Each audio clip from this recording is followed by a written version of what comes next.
Thank you for joining me today. I do appreciate it. My name is Jacqueline Graham, and today I'll be talking to you about a profession that you probably never considered before, that of the health education profession. A favorite pastor of mine, Pastor Rick Warren, has this phrase that he uses, and it says, God created it, Jesus died for it, I'd better take care of it. And this, he was making reference to the human body, the complete human body, that of the mind, the spirit, and the physical body. One of the greatest, wealth is good health. And this is something that the health educator embodies in their own, in their concept of what it is in their profession. It's not just the absence of disease or infirmity, but the presence of your mind and your spirit, a complete oneness. I'll be talking to you about the roles and responsibilities of the health educator. I'll be talking to you about the employers that employs an health educator, the salaries that they receive, and what you're required to do in order to become a health educator. Now, the health educator not only takes into consideration what you need to do to live healthy, they take in consideration, it's like the sound biblical, ethical judgment when it comes to effective, healthy living and lifestyles. One thing that you'll find about the health educator is that they work with a large group of people or bodies or institutions. It's not just a one-person thing. They can work with a single individual. They can work with several institutions. They take in consideration working with the state and with federal government. They have the input from all aspects of society, whether it's different companies, government bodies like the CDC, or just in general, the World Health Organization, or WHO, as you know it. So let's talk about the role of the health educator. Now, they're primarily about getting information, putting it together so that people on a whole, or the community, can be informed as to what is happening, whether it's regarding to absence of disease, maybe the Ebola virus or the Zika. They're the ones that roll out the information that you need to get what is it that you need for preventative purposes. They're the ones that take in consideration environmental issues. If, for example, there is a gas line leak or a oil spill, the health educators are the ones that comes out and tell you what are the repercussions of this, how can this be prevented, how does it affect health, how does it affect the environment.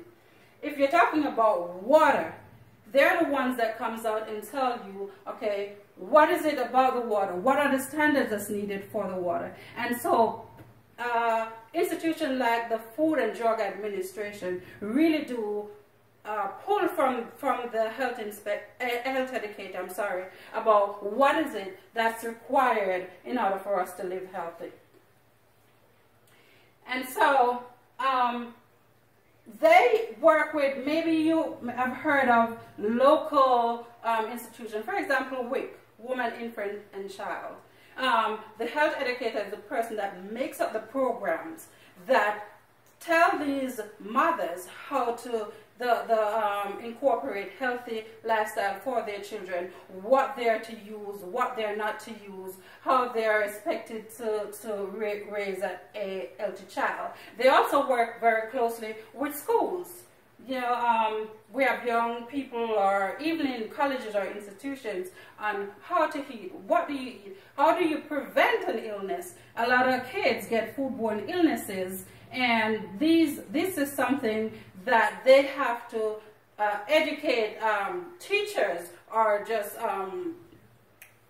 just community health clinics on what are you going to say to mothers or just parents on a whole on how to get your child to prevent foodborne illnesses.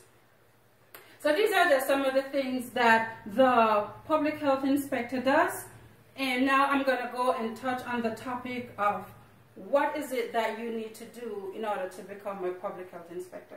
Now, in health educator, go about, normally it's required that they have a bachelor's degree in health, education, promotional training, or health education degree, period. But however, there are some federal government and state public health that just requires a master's degree, or there are others that they prefer to have a certified health education specialist with just an exam aimed at the entry level. These are like for a complete, I believe, of 75 hours of continuing education over a period of every 5 years. There are certain things that I know you have mentioned before, the different institutions that they're involved with and what they cover. But the health educators program, it covers a wide area. And some of these are like psychology, healthy eating, human development, disease prevention, alternative medicine, environmental awareness, and health education theory. So it covers a wide range of your everyday living as it relates to health. Salaries for the health educator are normally in increments. And the lowest, or the 25th percentile range, is from approximately $35,000. The median, or about the 50th percentile range, is approximately $48,000. The 75th percentile rate, wage rate is about $65,000 to $70,000 range, and it goes up.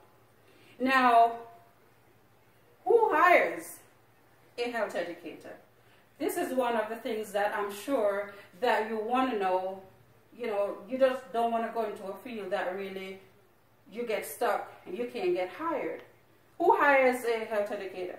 This include hospital, local government, individual family services, outpatient care, state government, religious groups, civic and professional organizations. So it's a wide scope of who can hire you. Okay, so this is just an introduction that I wanted to give you so that you could consider this as a profession, because a lot of people don't really, maybe I've never really thought about it. True healings come by nourishing of the mind and the body and the soul. You have to take into your hands healthy lifestyle. You choose to do this by educating yourself and others, encouraging and emphasizing the benefits of healthy, wholesome living.